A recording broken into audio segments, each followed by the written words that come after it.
Kalau selama ini kita ke masjid, sekarang kita ke rumah-rumah mereka, cari mana yang tanahnya paling luas dan sudah dekat sakaratul maut.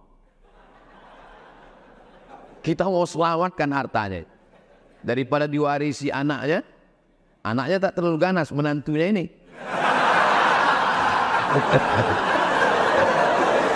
Bagaimanalah agaknya perempuan yang cantik sampai Musa mau mengembala kambing 8 tahun.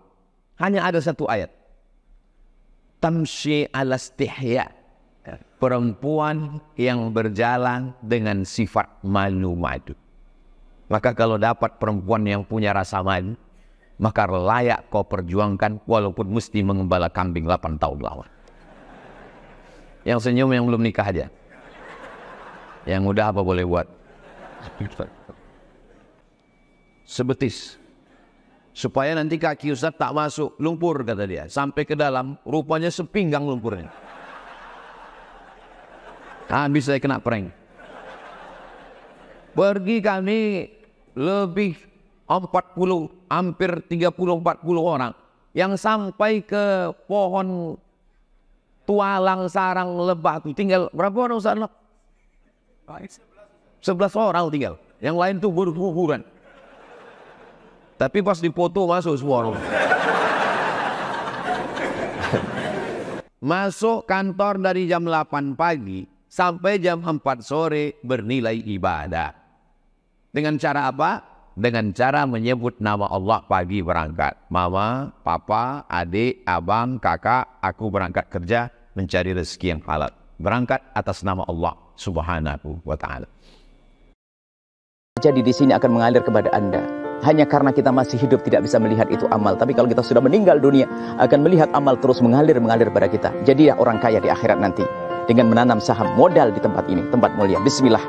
Kalau Anda fakir, semoga Allah memberikan kekayaan kepada Anda. Jika Anda sempit, rezeki semoga dilapangkan. Yang sakit diberi kesehatan. Bergabunglah, niat bergabung. Sesempit apapun diri Anda, sesusah apapun diri Anda, niat bergabung. Semoga setelah itu Allah akan mudahkan kepada Anda. Langsung pesantren Nurul Azhar yang kedua, sisihkan rezeki Anda ke Bank Rio Kepri Syariah, nomor rekening 82021666661, Bank dan Bank Syariah Indonesia, nomor rekening 147666666, atas nama Yayasan Tabung Wakaf Umat. Anda hendaknya sertakan kode transfer atau langsung konfirmasi kode transfer 01 di akhir nominal transfer. Jangan berhenti sampai di sini. Ajak sahabat, kerabat, siapapun yang bisa Anda ajak. Kapan Anda mengajak, Anda mendapatkan pahala yang sama. Dia berbuat baik, Anda mendapatkan kebaikan. Dia belum berbuat baik, Anda mendapatkan kebaikan. Rugi kalau Anda tidak mengajak orang lain. Ajaklah sebanyak-banyaknya. Nuhibbukum fillah. Kami cintai Anda karena Allah. Assalamualaikum warahmatullahi wabarakatuh. Assalamualaikum warahmatullahi wabarakatuh. Anak raja menangkap balam pergi ke Taluk. Dari bunyi sambutan salam nampaknya jamaah ini terlalu khusyuk.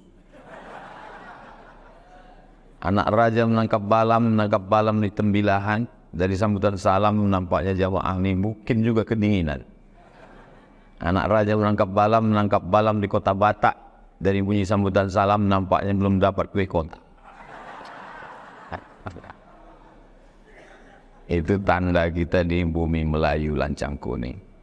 Banyak juga pejabat-pejabat yang mau datang itu stres dia membuat pantun di pesawat.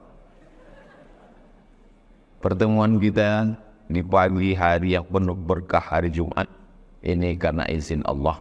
Kita ucapkan Alhamdulillahirabbil alamin. Berselawat kepada Dia yang mengajarkan kita tentang Allah.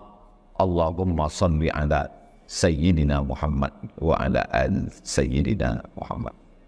Bapak Kepala Perwakilan Bank Indonesia di Pekanbaru Riau, Pak Muhammad Nur, merasa kurang nyaman kalau memanggil saya Ustadz, maka beliau memanggil saya Kiai. Lain Padang, lain Belalang, lain Lubuk, lain ikatnya, lain tempat, lain pula tradisinya. Jadi kalau di Sumatera Barat itu tidak dipanggil Ustadz, dipanggil Buya. Dari bahasa Arab juga, Buya artinya ayahanda. Tapi Buya di Sumatera Barat tak boleh dibawa ke Aceh. Karena Buya di Aceh itu buaya. Kalau di Aceh dipanggil Tengku. Jadi kalau saya di Sulawesi Barat, Buya Abdul Somad. Kalau sampai di Aceh, panggil Tengku. Tengku di Aceh tak pula boleh bisa dibawa ke Medan. Karena Tengku di Medan itu artinya bangsawan. Raja-raja, keturunan sultan-sultan. Panggil Tengku. Kalau di Sulawesi Selatan, Andre Gurutta. Kalau di Riau, Ustadz, Tuan Guru. Ustadz diambil dari bahasa Persia. Artinya orang yang banyak ilmu pengetahuan. Makanya rektor tempat kami belajar di Al-Azhar dulu dipanggil Al-Ustaz Ad-Doktor. Al-Ustaz Ad-Doktor Umar Hashim. Ahmad Umar Hashim. Artinya profesor. Ustaz itu guru besar. Sampai ke Pekanbaru yang mengajar Iqra dipanggil Ustaz. Itu istilah-istilah. Lalu kemudian dulu orang Jawa sebelum Islam datang, semua benda-benda yang dikeramatkan itu dipanggil kiai. Makanya tombak, pedang, gong itu dipanggil dengan kiai. Ada lembu biasa warna hitam, kalau dipanggil putih itu dipanggil kiai juga. Namanya Kiai Slamet. Makanya kalau ada kiai tidak bisa baca kitab itu dipanggil Kiai Slamet. Lembu putih. Setelah Islam datang, mereka tidak menggunakan istilah dari Arab, tapi menggunakan local wisdom, kebudayaan dan keistimewaan yang ada di tanah Jawa dipanggillah dengan sebutan kiai. Sehingga tidak lagi memuliakan benda, tapi memuliakan al-ulama warasatul anbiya. Jadi kalau Pak Muhammad Nur manggil saya kiai, penghormatan. Dipanggil ustadz juga baik, tidak salah. Dipanggil Tengku, kalau Tengku Aceh juga bagus. Tengku Melayu darahnya masih merah, belum biru. Karena kalau menjadi Tengku mesti darah biru. Hanya saja ada beberapa orang, Ustaz Somad ini belum layak dipanggil kiai, kata dia. Kenapa? Karena kemana-mana masih pakai celana panjang. Kalau kiai itu mesti pakai sarung. Dan syarat-syarat yang lain tak boleh disebutkan, nanti sakit hati ibu-ibu. Bapak Deputi Perwakilan Bank Indonesia untuk Riau di Pekanbaru, bapak-bapak insan perbankan beserta ibu-ibu semua yang tak dapat saya sebutkan satu persatu, insya Allah semua kita ini dimuliakan Allah Subhanahu wa Ta'ala. Amin ya Rabbal Alamin.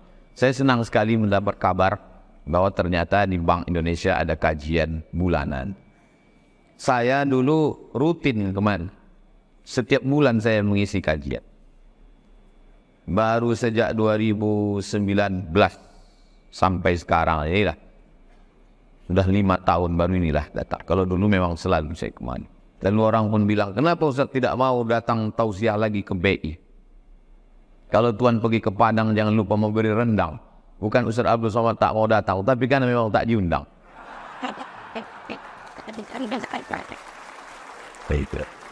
Susah kali lah mengundang Ustaz Somad ini, kata orang. Padahal saya sudah kasih waktunya ke Yayasan Tabung Wakaf Umat melalui Ustaz Al-Nob Dinar. 1 bulan itu 5 titik. Sebelum Jumat, khutbah Jumat, malam Sabtu, Sabtu subuh, dan Sabtu duha. Jadi memang saya kasih 5 titik untuk Yayasan Tabung Wakaf Umat. Silakan nomor kontak berikut ini sebelum pendaftaran tutup. Jadi tidak ada rahasia, tidak ada yang disulit-sulit. Semuanya karena dakwah ini adalah mengajak orang ke jalan Allah Subhanahu wa Ta'ala. Tema kita bekerja menurut ajaran Islam. Jadi jangan bayangkan nabi-nabi itu hanya ibadah, tidak bekerja sama sekali. Nabi Idris, Adam Idris. Nabi Idris itu pekerjaannya menjahit.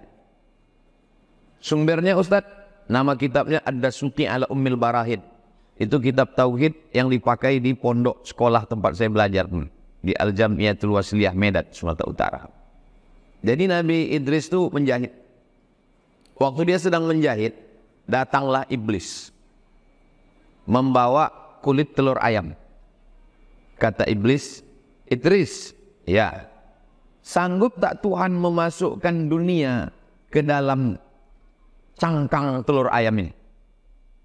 Sebetulnya jawabannya mudah aja. Dunianya diperkecil, masuk ke telur ayam. Atau kulit telur ayamnya diperbesar, sehingga dunia muat, kan mudah aja. Tapi karena yang nanya iblis itu kalau nanya dia memang tidak perlu jawaban. Nabi Idris sedang menjahit. Idris, bisa tidak Tuhan memasukkan dunia ke dalam kulit telur ayam? Datang Nabi Idris, tusuknya mata iblis itu sebelah kiri. Tusuknya mata iblis itu pakai jarum. Itulah asal muasal iblis itu matanya buta sebelah. Jadi kita pun begitu. Kalau ada jamaah anak itu mau bertanya, memang nyari pengetahuan, kita jawab. Bukan berarti kita ada tanya jawab, ada. Dan saya tak pula mau bawa jarum ini sekarang. Jadi Nabi Idris itu menjahit. Adam, Idris, Nuh. Nabi Nuh alaihissalam hebat, membuat kapal, membuat sampan, perahu, bahtera. Maka ketika dia membuat itu bukan sesuatu yang asing, karena memang dia bisa melakukan itu. Wa alanna lahul hadid. Ada nabi yang dilunakkan Allah, dia bisa memegang hadid, besi. Ada dalam satu surat namanya surat Al-Hadid, besi. Ada juga saya tengok lupa di jalan mana di Pekanbaru, Al-Hadid, bengkel. Cocok emang besi kan? Al-Hadid. Ada juga di satu jalan, lupa di jalan. Saya kalau lewat itu saya tengok rumah makan Abu Lahab. Rupanya ujungnya P bukan B. Abu Lahab. Oh, Lahab. Tidak salah. Tahu masih ada atau tidak rumah makan? Bapak yang tugas di luar kota kalau bukan baru ini banyak yang unik-unik. Tapi satu rumah makan yang Bapak jangan sampai makan di situ. Di samping Masjid Lamiro. Namanya rumah makan Mini Kaduo. Itu bahaya. Khawatirnya bisa sholat Jumat di telepon orang rumah. Abang di mana? Di Mini Kaduo.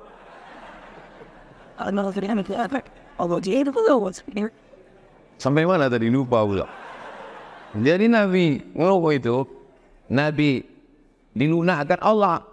Biji besi itu bisa dipegangnya macam tepung yang lunak. Itu Nabi Daud alaihissalam. Wa alanna lahul hadid, kami lunakkan. Makanya Nabi Daud itu pekerjaannya membuat baju besi. Pegangnya biji besi itu dibuatnya baju besi. Dulu orang pakai baju besi supaya kalau perang tidak kena tombak tangkai jatungnya. Zaman sekarang pun itu Brimob, tentara yang mau perang, Densus 88 itu pakai baju besi. Lalu kemudian Nabi Daud raja. Di samping Nabi dia seorang raja. Makanya orang barat menyebutnya King David. David itu yang dimaksud Daud. Dan dia punya anak, anaknya raja juga. Namanya Sulaiman. Mereka menyebutnya King Solomon. Raja yang paling hebat kata orang di dunia ini Sulaiman. Sampai-sampai jin Ifrit pun takut kepada dia. Ada pula penulis Indonesia mengatakan katanya kerajaan Sulaiman itu sampai ke Yogyakarta. Sulaiman. Terserahlah pendapat. Namanya juga pendapat kan. Kalau mau bantah ya bantah juga pakai buku. Bantah juga dengan argumentasi. Sehingga berkembang dinamis. Tapi kesimpulannya bahwa nabi-nabi itu bekerja. Nabi Musa alaihissalam ketika terusir dari istana Fir'aun, dia jalan. Lalu kemudian dibawa oleh dua orang anak perempuan. Perempuan itu punya ayah namanya Syuaib. Sampai ke rumah Syuaib, kata anak Syuaib, inna khaira man ista'jartal qawiyul amin. Ya, ayah kan mau nyari karyawan, mau nyari pekerjaan. Iya, inilah orang yang paling tepat ya. Siapa dia? Musa. Loh, kenapa kamu bilang dia? Karena dia punya dua sifat. Yang pertama al-qawi, kuat. Yang kedua al-amin, orangnya jujur. Ada orang ini kuat tapi tak jujur, jangan pakai. Ada pula jujur tapi tak kuat. Yang lebih parah lagi, udahlah letoy, penipu. Yang paling bagus itu al-qawi, kuat dan amin, jujur. Lalu kemudian kata ayahnya, dari mana kau tahu Musa ini orangnya jujur? Berarti kau sudah lama kenal sama dia. Kata anak Syuaib, saya baru kenal tadi ya, baru sejam yang lalu. Waktu itu kami ngantri mau ngambil air. Panjang antrian. Karena sumur tempat air itu tertimpa batu yang menggelinding dari atas bukit. 30 orang laki-laki mendorong batu itu tidak bergerak. Akhirnya anak muda inilah yang datang, didorongnya sendirian. Waktu dia mendorong batu itu, antrian panjang, dia bebas ngambil air.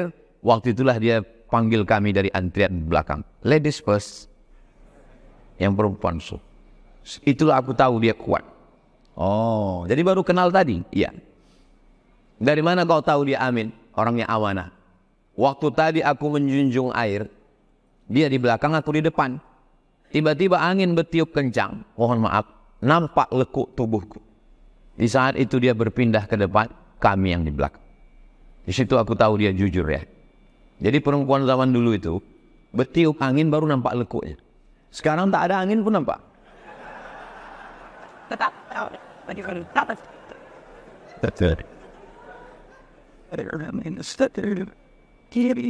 Kalau menanam pokok kaktus,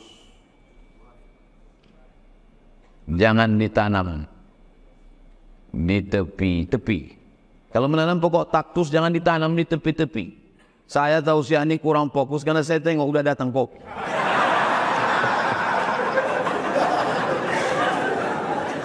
Jadi tak konsen kita buyar gitu.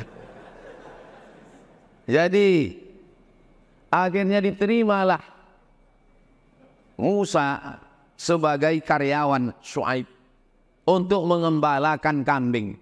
Berapa lama dia mengembala kambing? 8 hijaj. 8 musim. 8 musim itu berarti 8 tahun. Karena satu musim itu 1 tahun. Di Arab itu ada 4 musim. Yang pertama, li'ilafi Quraisy ilafihim rihlatas syita was-shaib. Syita musim dingin, shaib musim panas, rabi musim bunga, kharif musim gugur. 4 musim. 1 tahun, 1 musim. Jadi waktu di Mesir ditanya orang Arab itulah ke saya, Abdul Somad kata dia, ya di tempat kami ada 4 musim, syita, shaib, kharif, rabi. Tempat lain berapa musim? Oh, tempat kami banyak, saya bilang. Musim durian, musim rambutan, musim asap. Ada juga musim yang 5 tahun sekali. Nah inilah dia, tak lama lagi. Nah jadi mengembala kambing selama 8 tahun. Mahar menikah dengan anak Syuaib itu, maharnya dengan mengembalakan kambing 8 tahun. Kita bukalah Al-Quran itu dari mulai Al-Fatihah sampai An-Nas. Tidak ada satupun ayat yang bercerita tentang cantiknya anak Syuaib itu, tak ada. Bagaimanalah agaknya perempuan yang cantik sampai Musa mau mengembala kambing 8 tahun. Hanya ada 1 ayat. Tamshi al-istihya. Perempuan yang berjalan dengan sifat malu-malu. Maka kalau dapat perempuan yang punya rasa malu, maka layak kau perjuangkan walaupun mesti mengembala kambing 8 tahun lawan. Yang senyum yang belum nikah aja. Yang udah apa boleh buat. Jadi ternyata sifat perempuan malu. Jadi Al-Quran itu kalau dibaca, dia seperti permata, kata Syekh Abdullah Darraz. Seperti intan. Lihat sisi ini, dapat aspek pendidikan. Lihat aspek ini, dapat. Salah satunya adalah tentang pekerjaan. Nabi Muhammad SAW, apa pekerjaannya? Ayahnya meninggal, Abdullah. Ibunya meninggal, Aminah. Kakeknya meninggal, Abdul Muttalib. Sebatang kara. Ayahnya tak banyak meninggalkan harta warisan. Dari mana dia hidup? Dia menumpang di rumah pamannya, Abu Talib. Abu Talib paman paling miskin, anaknya banyak. Salah satu nama anaknya itu adalah Ali bin Abi Thalib.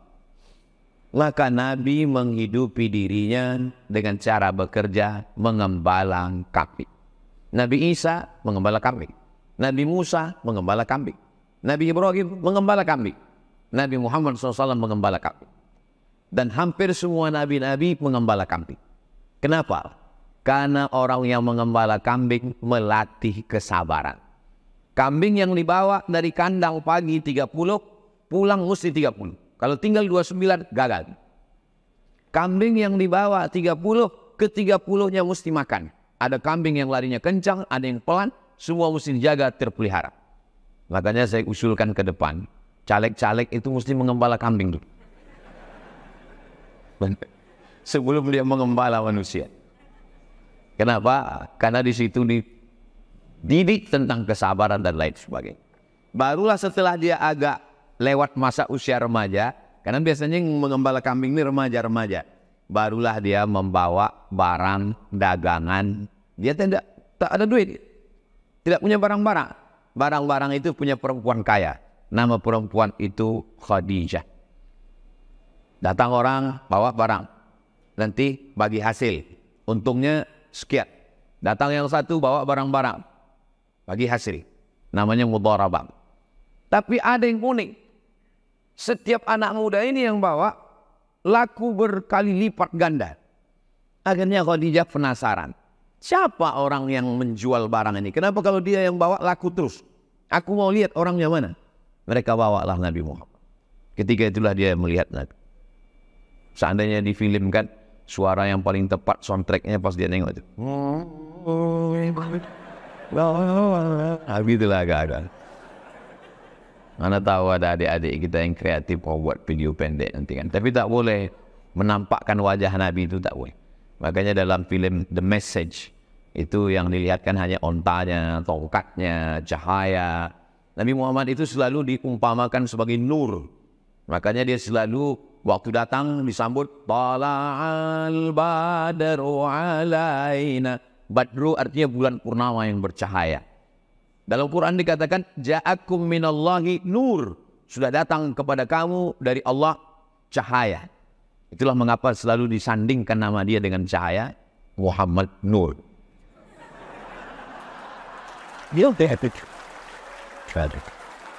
Itu bukan mengada-ngada, itu memang ada ayat.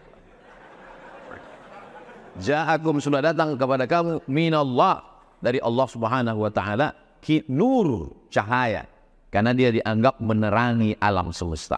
Kita ini bisa melihat mana orang, mana tiang, mana dinding, itu bukan karena mata.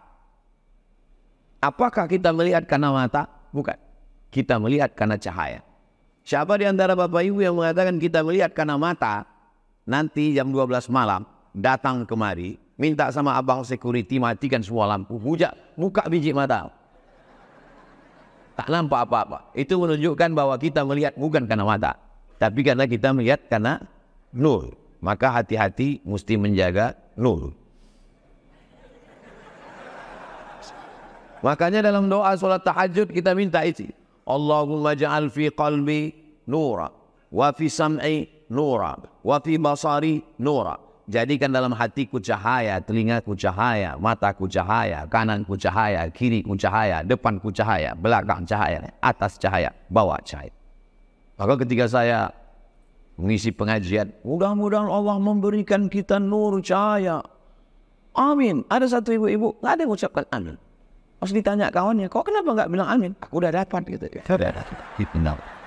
Semua sudah dapat. Betul. Jadi Allah memberikan kita cahaya yang bisa membedakan kita mana gelap, mana terang, mana bengkok, mana lurus, mana putih, mana hitam. Man qara'a surat Al-Kahfi yawmal Jum'ah. Siapa yang baca surat Al-Kahfi pagi Jumat, siang Jumat, sore Jumat, malam Jumat, Allah alahu min nur. Allah berikan dia cahaya. Ma bainal Jum'ataini, dari Jumat ini sampai Jumat depan. Bagi yang sudah baca surat Al-Kahfi, alhamdulillah. Ini yang ceramah ini udah baca atau belum? Sudah. Tadi malam dari maghrib ke isya saya usahakan, karena saya yang ceramah, saya yang ngomong, saya baca duluan. Bagi yang belum baca, jangan sekarang baca. Habis ini baca, habis Jumat. Kapan waktu terakhir? Habis asar. Habis asar sebelum tenggelam matahari masih ada waktu membaca surat Al-Kahfi. Bagi yang sudah baca, mudah-mudahan istiqomah. Bagi yang belum baca, baca. Apa makna nur itu? Supaya kita diberikan cahaya dalam berinovasi, berkreasi, muncul ide-ide untuk bekerja. Saya sudah urutkan dari nabi sampai Nabi Muhammad. Bagaimana dengan sahabat-sahabat Nabi? Mereka bekerja. Karena Nabi Muhammad mengajarkan, li'ayyah tatiba ahadukum uzmatan minal khatabi. Kalau ada di antara kamu yang tangannya kasar mengambil kayu bakar, dijualnya di pasar, dapat uang, lebih baik daripada meminta-minta kepada manusia. Orang yang meminta-minta nanti di akhirat Kalau kita ketemu dengan orang yang ketemu nanti di akhirat, wajahnya daging-daging, wajahnya rontok ke bawah, maka sesungguhnya itu adalah perumpamaan tentang orang yang meminta. Ini enggak sinkron ceramah Ustadz dengan program. Kata Ustadz enggak boleh minta, tapi tadi Ustadz Al-Nob Dinar kemari sosialisasi yayasan meminta. Yayasan itu untuk pesantren tahfiz Quran. Sedangkan pembina, ketua, sekretaris, bendahara, pengawas, pengurus tidak boleh digaji seperak haram pun sejak berdiri tahun 2020 sampai hari kiamat nanti insya Allah. Amin. Dan kita udah tanda tangan situ. Fakta integritas. Kita tidak boleh. Sengaja kita pilih ketuanya Ustadz Al-Nob Dinar. Dinar itu artinya duit emas. Kalau duit perak, dirham. Dan beliau ini ketua yang tidak akan diganti-ganti sebelum ada yang lebih mahal daripada dinar. Dan kita setiap bulan ada pertemuan untuk melihat review, memandang kemana duit ini, berapa duit masuk, berapa ini semua. Sejak berdiri yayasan 6 Juni 2020 berkah COVID. Waktu itu COVID kita tak bisa keluar. Saya sama sekali 6 bulan itu tak ada keluar sama sekali. Takut dicucuk hidung. Swab. Akhirnya kita duduk bersama. Saya duduk, Ustadz Jamal, ketua pembina kita, Ustadz Tatang Yudiansah. Duduklah kami bersama 35 orang. Judulnya waktu itu, mau dibawa kemana hubungan kita? Soalnya beberapa kawan dah meninggal ini. Akhirnya lewat COVID kami masih hidup juga sampai sekarang. Jadi sejak itu karena kita tidak bisa pengajian tabligh akbar, saya bilang ke Ustaz Allah, tolong data rumah orang-orang kaya di Pekanbaru. Kalau selama ini kita ke masjid, sekarang kita ke rumah-rumah mereka, cari mana yang tanahnya paling luas dan sudah dekat sakaratul maut. Kita mau selamatkan hartanya. Daripada diwarisi anaknya, anaknya tak terlalu ganas, menantunya ini.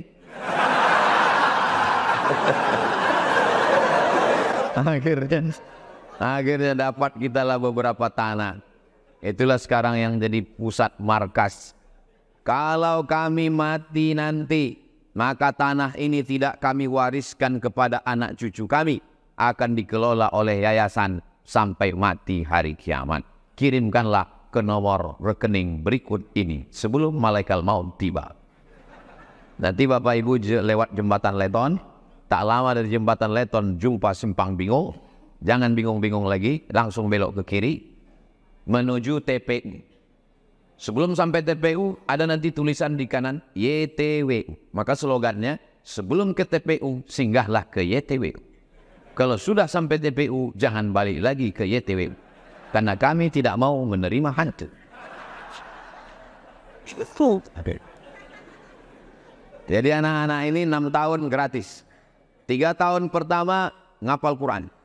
Tahun keempat baca kitab. Apa tuh cuma ngapal Quran, nggak ngerti isi Quran. Belajar baca kitab. Tahun kelima praktek. Tahun keenam life skill. Anak-anak diajarkan kuliner. Kebetulan kita punya komunitas hamba Allah, ada komunitas Ummu Aisyah. Diajarkan buat dibawakan mesin penggiling tebu. Diajarkan juga ternak lele. Diajarkan ternak ayam, diajarkan untuk buat masakan-masakan, diajarkan untuk macam-macam. Tapi nanti itu setelah mereka hafal Quran dan baca kitab, supaya dia apa? Bekerja. Tidak menggantungkan hidupnya pada manusia. Karena kalau sampai kita, kalau bahasa Melayunya dijengkali orang. Jengkal itu kan diukur orang kita. Sian, kata dia. Tapi kalau kita mandiri, maka insya Allah kita tidak bisa diukur orang. Bekerja. Apakah ulama-ulama itu bekerja? Ya. Ulama tasawuf tak ada bekerja Pak Ustaz. Metik tasbih aja berzikir pagi, siang, malam. Ini orang pikniknya kurang jauh. Cobalah baca dulu. Ada seorang ulama, kitabnya sudah kita khatamkan. Waktu COVID saya tak pergi keluar baca kitab online, khatam. Risalah Al-Qushairiyah. Nama imamnya Imam Junaid Al-Baghdadi. Imam Junaid Al-Baghdadi punya ruku. Dia punya ruku, Pagi dia datang jual kaca. Kaca-kaca, mangkok, piring. Pagi dia datang, dia gelar sajadah. Dia buka sajadah. Kalau ada pembeli, dia layani. Habis itu kalau tak ada, dia sholat sunat. 400 rakaat. Habis itu kalau tak ada pembeli, tutup pulang. Orang tanya, untuk apalah imam kau buka ini ruku? Supaya nanti di akhirat kalau aku ditanya Allah Subhanahu wa taala, aku bisa menjawab, aku punya pekerjaan. Maka beruntunglah jamaah. Selalu seringkali jamaah ini kadang, Ustaz Somad, kami udah cari IG Ustaz, kami nggak yakin ini IG Ustaz. Kenapa kalian tak percaya? Isinya campur Ustaz, ada jual kopi, ada jual bumbu pecel, ada jual gula merah. Itu memang IG saya bilang. Ini kan Pak Ustaz, yang followernya 8 juta. Iya, itulah video dia. Maksudnya yang belum follow lah. Itulah dia. Yang conteng biru itu kan dia, itulah dia. Kenapa isinya jualan Pak Ustaz? Orang ini tak paham. Dianggapnya kalau IG Ustaz itu isinya ceramah. Marilah kita menghadapi mati. Apa ini? Kita ini diciptakan Allah untuk hidup, bukan untuk mati. Maka saya kalau udah ceramah, marilah kita dengarkan kajian malam ini. Judulnya adalah Malam Pertama di Alam Barzakh. Akhirnya selesai dari itu, semua pegawai BI mau mati. Lalu ditanya Pak Direktur, ditanya Kepala Perwakilan, bagaimana progres kita bulan ke depan? Bagaimana 2024? Tahu salah Pak, kayak mau mati aja. Hancurlah Indonesia ini kalau begini. Bisa dijajah lagi kita kalau begini. Allah menciptakan kita ini untuk hidup. Dan hidup itu bekal untuk mati. Jadi jangan sampai kita ini udah mati duluan sebelum malaikat maut datang. Malaikat maut datang ke rumah kita mau cabut nyawa kita, dia tengoknya, ini udah mati Bu, kayaknya belum ku cabut udah mati duluan nih, kata dia. Cobalah kita semangat untuk hidup. Makanya saya kalau tausiah di mana-mana datang jamaah. Saya tengok di kresek itu ada keripik pisang 2 bungkus, langsung saya ambil. Jamaah dimanapun berada, Anda suka ngemil, dapatkan keripik pisang halalan thayyibah. Hubungi nomor kontak berikut. Ustaz kok tahu? Memang itu yang kau maksud kau tadi kan? Habis buat video tu, dibawanya balik kerupuk tu.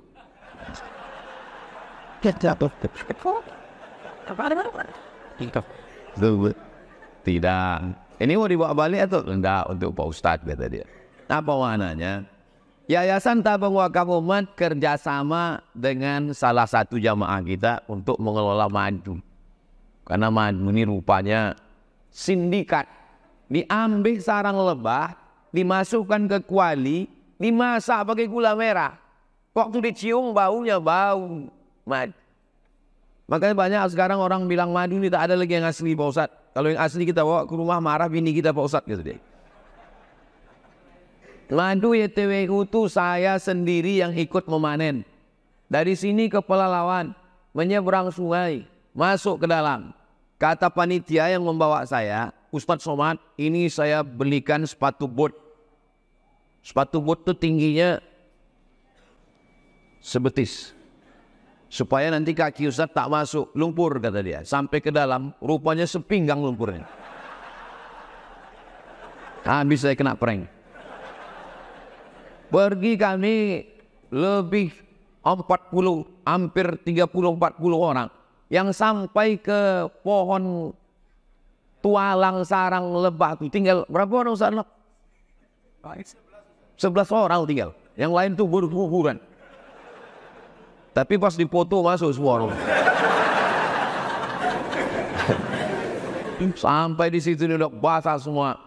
Seumur-umur baru itulah saya menengok orang minum air gambut yang hitam. Habis sudah air putih. Saking hausnya Ustaz Al-Nob diminumnya air gambut. Jadi Bapak Ibu kalau mau sehat minumlah air gambut. Ustaz Al-Nob itu cocok.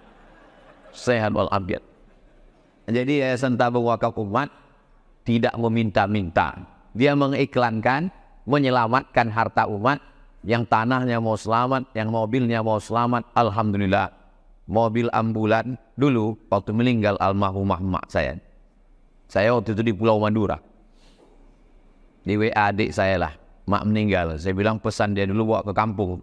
Tak ada ambulan yang mau membawa dari Pekanbaru. Sakit kali hati saya. Maka sejak itu saya berazam, aku nanti mesti punya ambulan. Alhamdulillah YTU dapat ambulan 1.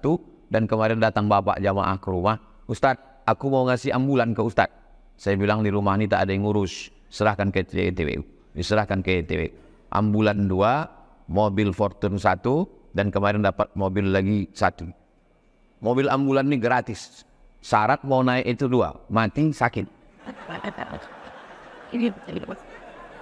Bapak Ibu kalau ada yang mau nanti. Alhamdulillah sejak dapat 2 ambulan ini tak pula ada yang sakit. Sehat semua. Apa maknanya? Kita mau menyelamatkan. Tapi dalam Islam orang mesti bekerja, beraktivitas, bersemangat.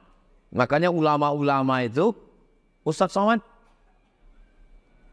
tak perlulah saya sebutkan. Ini kalau saya sebutkan didatangi orang kantor pajak saya.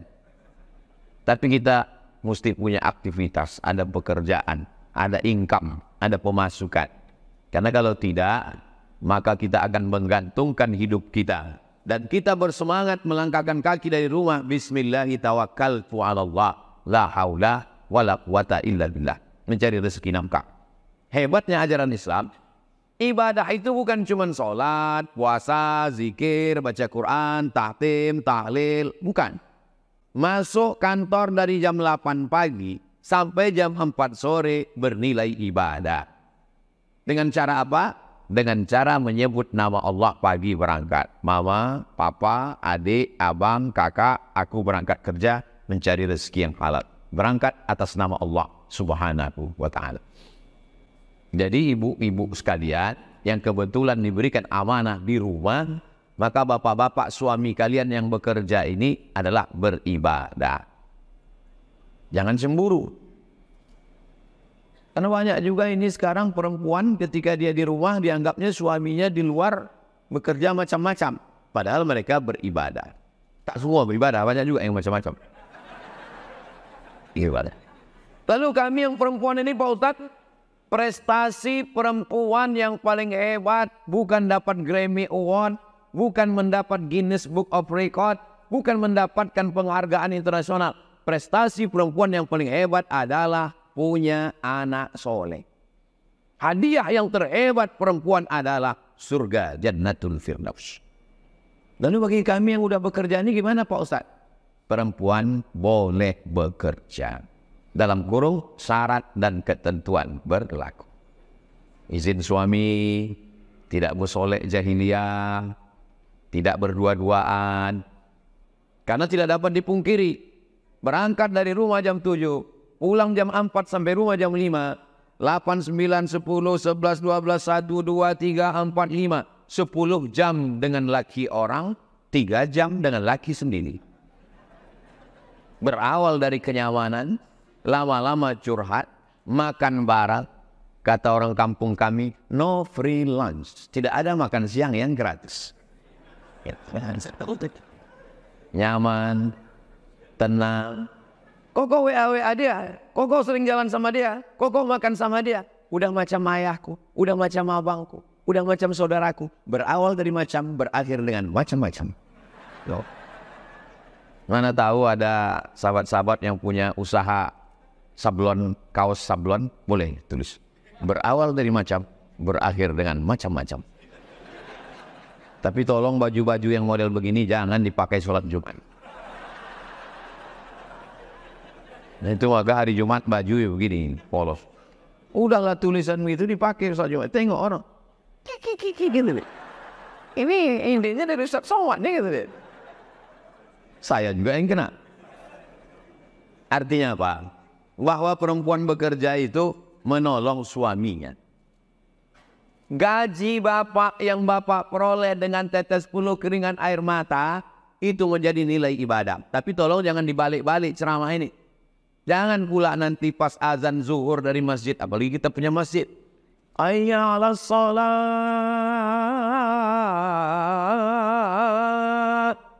Tetap dia ngerti. Pas tanya kawan, kau tak ke masjid? Ibadah. Memang betul bekerja itu ibadah, tapi bukan ibadah mahdha. Ibadah itu ada dua.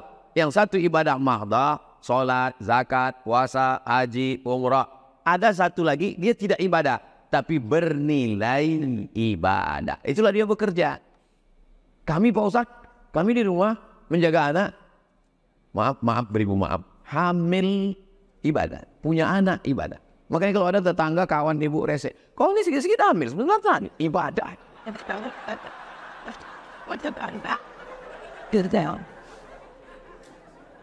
Man tazawwaja, siapa yang menikah, faqad istakmala nisfal iman. Menikah setengah iman. Ibadah. Menikah itu ibadah. Tapi jangan dibalik-balik kajian saya ini.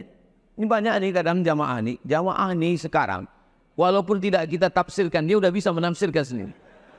Nauzubillah. Diam-diam dia nikah. Allah mau istrian. Kau rupanya diam-diam menikah kau ya. Kata Ustaz, nikah itu ibadah.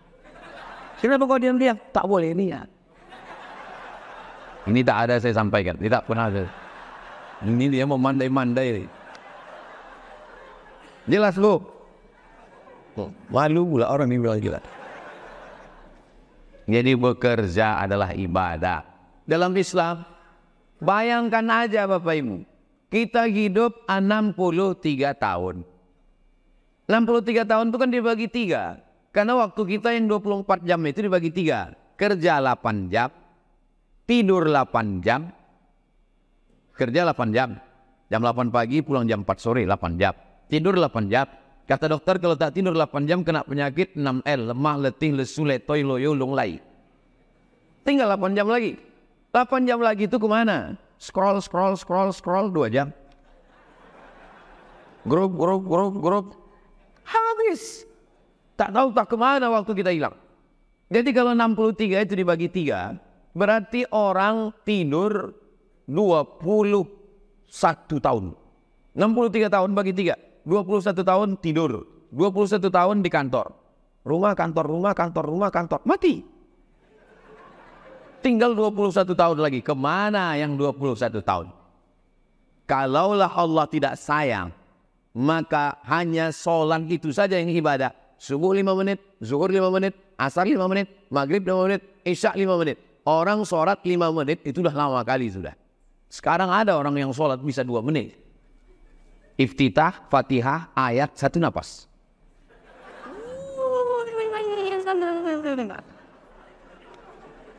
Ditanya sama bininya, sholat mazhab apa tuh bang? Valentino Rossi. Saya udah ukur, secepat-cepatnya sholat, itu 1 rakaat itu 1 menit. Allahu Akbar. Allahu Akbar kabira walhamdulillahi katsira wa subhanallahi bukratan wa asila. Wajjahtu wajhiya lilladzi fatara as-samawati wal arda hanifan musliman wa ana minal musyrikin. Inna salati wa nusuki wa mahyaya wa mamati lillahi rabbil alamin. La syarika lahu wa bidzalika umirtu wa ana minal muslimin. Oke lah, Fatihah bisa 1 nafas. Bismillahirrahmanirrahim. Alhamdulillahirabbil alamin arrahmanir rahim maliki yaumiddin iyyaka na'budu wa iyyaka nasta'in ihdinas siratal mustaqim siratal ladzina an'amta 'alaihim ghairil maghdubi 'alaihim waladdallin. Amin. Ayat pun bisa 1 nafas. Bismillahirrahmanirrahim. Qul huwallahu ahad, Allahus samad, lam yalid walam yulad walam yakul lahu kufuwan ahad. Tentu boleh saya sebut ayat yang ada nama saya. Masa Pak Muhammad Nur aja? Subhana rabbiyal azimi wa bihamdi, subhana rabbiyal azimi wa bihamdi, subhana rabbiyal azimi wa bihamdi. Rabbana lakal hamdu mil'us samawati wa mil'ul ardi wa mil'u ma syi'ta min syai'in ba'du. Subhana rabbiyal a'la wa bihamdi, subhana rabbiyal a'la wa bihamdi, subhana rabbiyal a'la wa bihamdi. 8 permohonan. Rabbi firli warhamni wajburni warfa'ni warzuqni wahdini wa'afini wa'afu'an. 1 menit 1 rakaat. 4 rakaat 4 menit. Kalau ada ibu, suami ibu yang sholat 2 menit, macam mana dia membaca? Berarti dia tak membaca. Ada orang sholat yang tak membaca? Ada. Mulutnya dia baca. Allahu Akbar.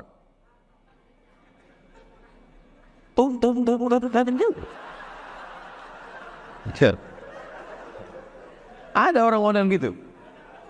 Tonton dulu sinetron nih. Pas giliran iklan, wudu. Tonton lagi. Pas iklan sholat. Sholat apa namanya?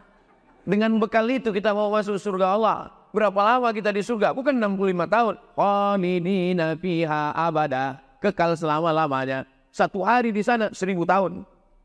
Macam mana kita menembusnya?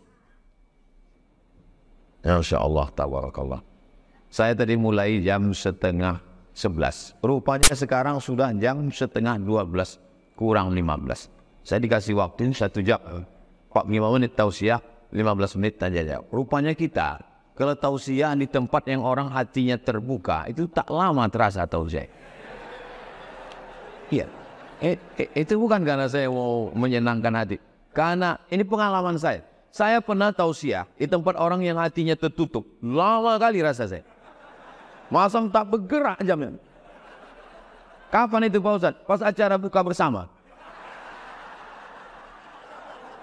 Saya tengoklah jamaah itu, ada yang menguat, ada yang gimana, ada yang menguat. Selesai tausiah saya bilang, Pak, Bu, tadi waktu acara mau buka tadi lama kali kurasa terasa tausiah. Kata dia, kami yang mendengar lebih lama lagi Pak Ustaz.